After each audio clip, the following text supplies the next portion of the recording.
Hello, hi guys! Magandang hapon sa inyo lahat. This is Chimpa Masigari Channel, a faith healer o Zomata reader. So ngayong hapon, natatigan natin ang sabihin sa inyo ng ating mga gabay. This is weekly gabay for the month of January 11 hanggang January 17 for the sign of Virgo. So Virgo, welcome to my channel. Ano kayang messages, advices ng Spirit Guides ang ating masasaga for today's video? Kanina naman kayang energy or kaganapan sa buhay ng mga Virgo ang ating mahagilap. So guys, this reading is a general reading namang hindi lahat makaka-resonate.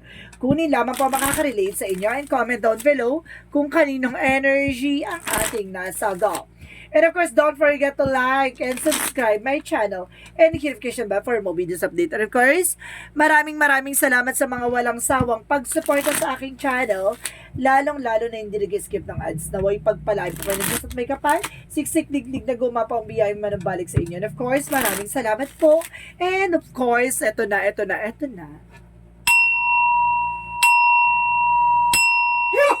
Angel Spirit Messages, give me an information. Ano kayang gusto sabihin sa inyo ng ating mga baraha? And because there's a magician. So guys, there's a manifestation, no? May mga bagay dito na got it, no? Nakuha mo yung mga bagay-bagay na, no ba? Hinahangad mo lang. And of course, there's a temperance for solid foundation and solid investment. So, ibig sabihin dito, there's a solid structure, guys, no? A temperance is a perfect timing. Walang makakakuha, walang makakaagaw, no? The Four of Pentacles represent savings, no? Kumbaga, budget, no? Kailangan mo mag-budget, proteksyonan yung grounds mo, even your territory. And the King of Swords represent kumbaga truth and of course being intellectual and ingenious, no? Kumbaga King of Swords is parang napaka-stricto and of course kumbaga pinuputol nito o yung mga bagay-bagay na alam niyang walang benefits or something, kumbaga hindi magsiserve sa kanya sa huli. And the Five of Cups represent a disappointment. May mga bagay dito na madidisappoint ka or either may mga bagay dito na alisin mo yung something regrets mo. And because there is Ten of Swords, no? Mag-ingat ka, there is a backstabbing. So there's an information na tinraidor ka ng impostor na to. And the Tower moment is a sudden changes, no? May mga bagbabagong eksena dito o sitwasyon. And of course, the Magician represent the manifestation na unti-unti na makaka-recover or there is a big changes coming into you. So let's see what is the Temperance. And of course, there's a Knight of Swords, no? Mag-meditate ka. Sinasabi sa'yo dito na baka ito yung nagkukos sa anxieties mo. Or either, meron taong gumagawa ng di maganda sa'yo para ma-stress ka. Pero eventually, kumbaga hindi ka niya magawa ng eksena dahil, di ba, kumbaga malakas sa pananalig mo sa Panginoon. So, let's see what is the Four of Pentacles. Let's see what is the Three of Pentacles. Three of Wands. So, there's a waiting for a ship. May mga bagay dito na kailangan mong hintayin, no? Kumbaga, there's unfold naturally. Ganon. So, of course, dito, there's a trouble, no? Mag-saving ng finances. Kasi at the end of the time, kumbaga sinasabi sa'yo dito, makukuha mo yung mga bagay na gusto mong i-manifest. And because there's a Three of Cups celebration, na unti-unti na magkakaroon ka na celebration dito, na kumbaga unti-unti na matutupad yung mga pangarap mo. And of course, there's a Five of Wands. So see, Five of Cups and of course Five of Wands. So yung nagbibigay complication, yung pagiging doubt mo, yung pagkakaroon ng doubt and fear mo, alisin mo yan kasi yun yung complication sa'yo. So let's see what is the Ten of Swords. And of course, there's a Hierophant. So lesson learned. No, minsan ka nang tinraidor ng tao na to, minsan ka nang niloko ng tao na to, minsan ka nang, 'di ba, ginangster ng tao na yan. So maging aware ka na, no? Na matuto ka na, wag ka, 'di ba? Wag ka na magpapabudol pa. So let's see what is the Magician, the Tower moment. And the Magician Tower moment represents the Seven of Pentacles. Harvest time. So, at the end of the time, so unti-unti mo na magkakaroon ng harvest sa lahat ng pinaghirapan mo at pinagpaguran mo. So, let's see what is the Temperance and the Knight of Swords. And because there is a Three of Pentacles. So, see collaborations, no? Kumbaga, sinasabi dito, connection, no? Kumbaga, sinasabi sa dito, kailangan may teamwork or something unity, no? Alisin mo yung pag-iisip or pag-overthinking, hindi nakakaganda yan. And because there is a Five of Pentacles. So, guys, there's a financial financial loss. So, maging aware ka, no? Huwag ka masyadong ura-urada, masyadong yung malayo pa lang ipapangutang mo, iwasan mo yan. So, sinasabi ng 5 of Pentacles dito, kumbaga makaka-recover ka na pagdating sa finances. And of course, there's an angel's number 555-333. So, there's a possible dito, there's an angel's number na nire-represent dito ng there's pay attention to situation, no? Or something na 555 represent God's number. Sinasabi dito, there's a big changes coming in for you. So, let's see what is King of Swords and the Three of Cups. So, there's a King of Pentacles. So, the King of Pentacles represents the security and of course, practicality.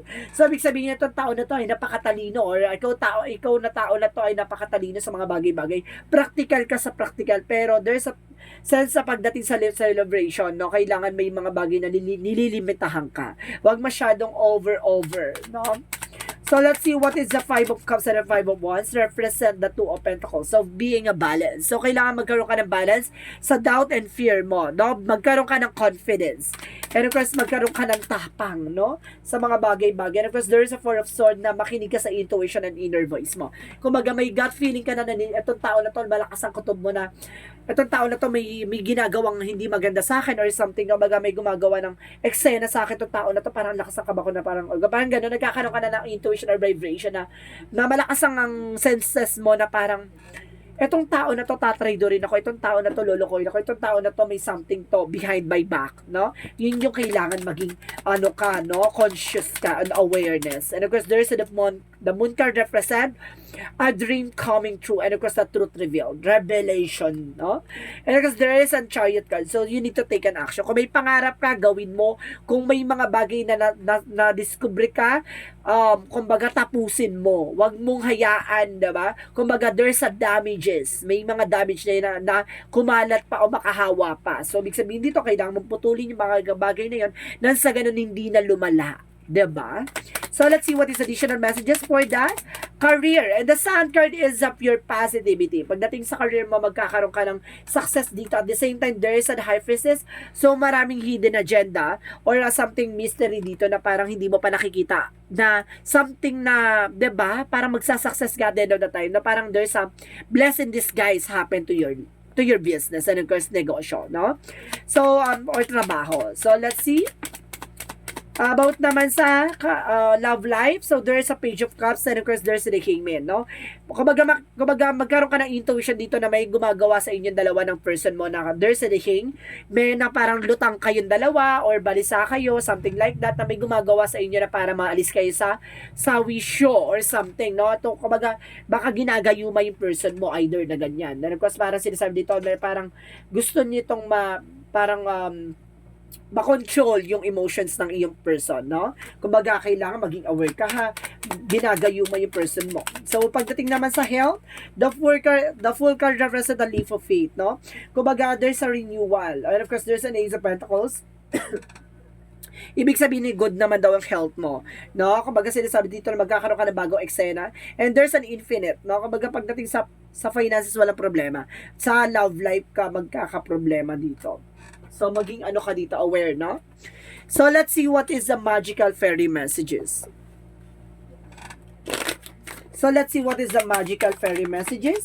So, be yourself, no? Maging ka sa sarili mo. Kung ano yung mga bagay na kaya mo, gawin mo. And let go. Alisin mo yung mga bagay na hindi mo kontrolado. I-let go yung mga bagay-bagay. At i-surrender mo kay God, no? And kasi sabi dito, may mga pangarap ka na gawin mo. So, let's see what is the yin and yang oracle card. There is a purpose, no? Kumbaga, pinapakita dito, malalaman mo kung ano talaga yung life purpose mo. Na parang realization or something like that. And there's a deception and temptation. See, may temptation or something. Parang natutok to sa asawa mo or sa partner mo or either sa'yo, no? Parang ganon. Kumbaga, may gusto to, parang lakas sa sense ka, parang ginagawa na eksena tong partner mo. Parang gusto nitong maagaw yung partner mo. And there's a union. Huwag ka mag-alala, magkakamalikan kayo, no? And of course, there's an offer, no? There's a lot of offer coming in for you. So, let's see what is Arcangel Raphael messages.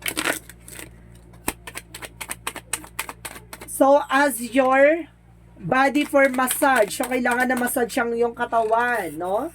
And of course, there's a second option. So, kailangan mo na pangalawang options, no? So, let's see what is the energy.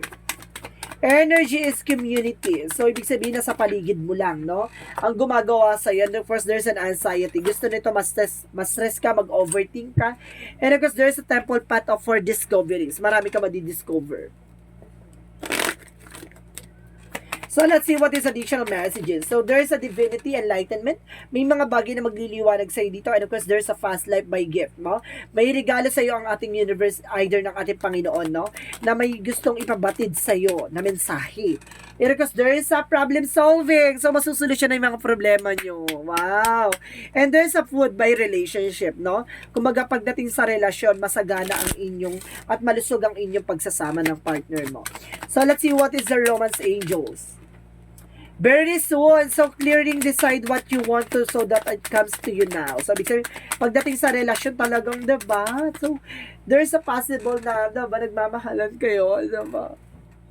So, let's see what is, Archangel Michael messages. And of course, they represent the decide to be happy now. So, kailangan mo magdesisyon na magiging masaya ka ngayon. And of course, sinasabi dito, guys, no?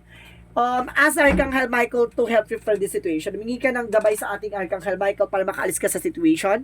And the new beginning and fresh start is coming, no? Malapit na ang bagong simula at bagong bukas na nakalaan para sa'yo.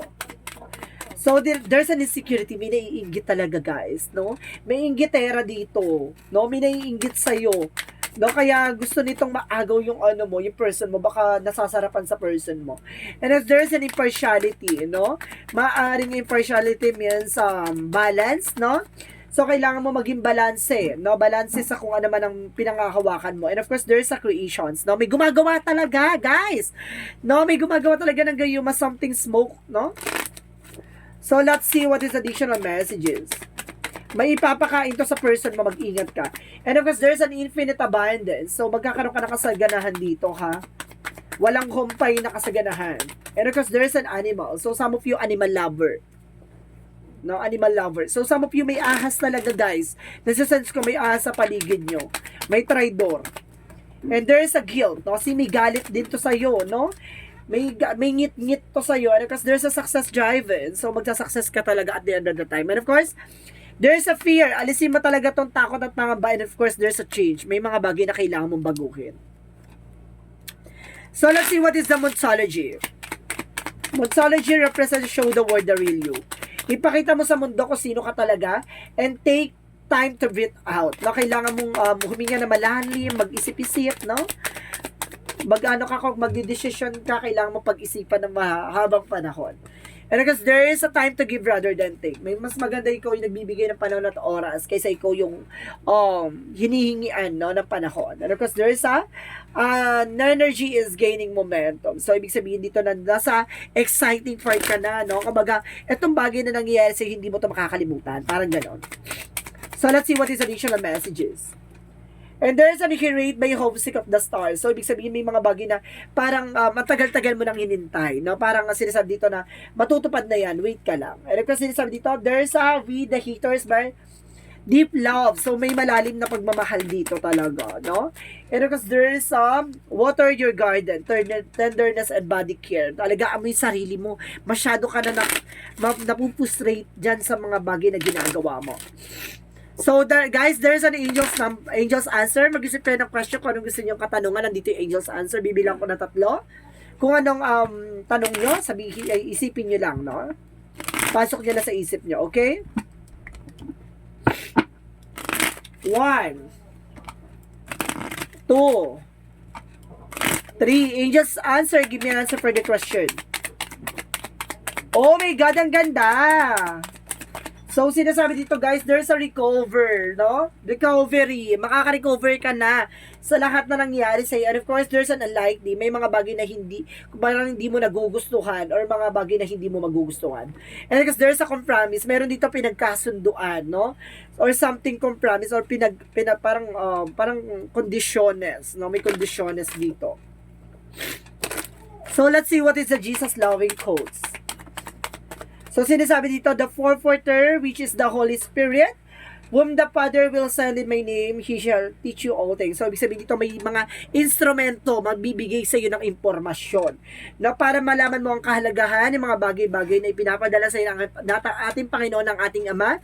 Hindi para kumbaga pasakitan ka, kundi para maturuan ka ng mga bagay-bagay na para sa ikabubuti mo, para mag-grow ka, of course, para palawakin ang kaalaman mo. May mga bagay lang talaga mapagdadaanan mo muna bago mo makuha ang tunay na kaligayahan at tunay na success, no? So, sinasabi sa'yo dito, kumapit ka lang. May mga bagay na talaga na lahat ng mga bagay bago mo makuha, ay dapat mong, kumbaga, maranasan yung mga bagay-bagay na pagsubok. So, let's see what is the angel's number. So, sinasabi dito, guys, there's an I am ingenious, no? You have a keen heart of gold and a very skilled and maintaining balanced, stable relationship. You are loyal to your loved ones and are able to be nurturer and protector and provider and at all once. So see, pagdating sa love, no, kumbaga kapag dating talaga sa sacrifices, no, kumbaga napakabuti mong tao, kumbaga pinapangalagaan, pinoproteksyonan mo yung mga mahal mo sa buhay, no? Kumbaga hindi ka talaga na anuhan yung kumbaga walang puot o walang galit sa puso mo kundi yung kabutihan lang. So sinasabi sa dito, kumbaga magkakaroon ka ng kasaganahan pagdating sa buhay pag-ibig at kumbaga sa buhay pagkakapirahan, no? Financial, career, and love life. Also in health. So sinasabi sa dito, maging mabuting tao ka lang, no? Sinasabi sa dito, panatiliin mo ang pagiging mabuting tao at iwasan mo yung mga taong hindi makakabuti sa iyo, no? Kumbaga parang there's a red flag. May red flag sa dito, may paalala sa iyo na kailangan mong tanggalin o alisin yung traidor o nagbibigay stress sa'yo o nagbibigay ng problema sa'yo. So guys, this is a weekly gabay for the month of January 8 hanggang January 11 hanggang January 17 for the sign of Virgo. So Virgo, maraming salamat for your wonderful reading. So once again, this is Chin Rodriguez from my Sagari channel, a faith healer o Zamata reader. Maraming salamat sa mga walang sawang pagsuporta sa aking channel, lalo na hindi nag-skip ng ads. Naway pagpalain po kayo na Diyos at may kapal siksik liglig nag-uumapa ang biyay manubalik sa inyo. And of course, once again, maraming salamat po sa mga walang sawang pagsuporta. And of course, this reading is a general reading lamang, hindi lahat makaka-resonate. Kunin lamang po makaka-relate sa inyo and comment down below kung kaninong energy ang ating nasagap. Maraming salamat and see you in the next video. Bye-bye and babush!